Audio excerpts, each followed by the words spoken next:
Hello there, in this video I want to show you how to use App Library on your iPad mini 6. Let's get started. So firstly, to find this library we just need to swipe left like this, and now you can see it. You can see the name, App Library, the search bar, and many folders. So if you have tons and tons of applications, you can just use the search bar and type in what application you are looking for example, YouTube, and open it immediately.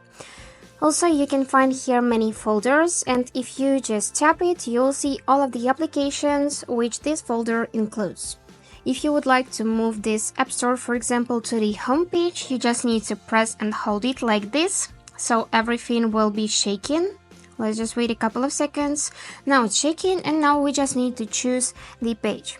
And just drag it right here, and confirm this step by tapping down button. Now, if you would like to remove it from the home page, you just need to press and hold it again. Here, see the button to remove app. And now select to remove from home screen.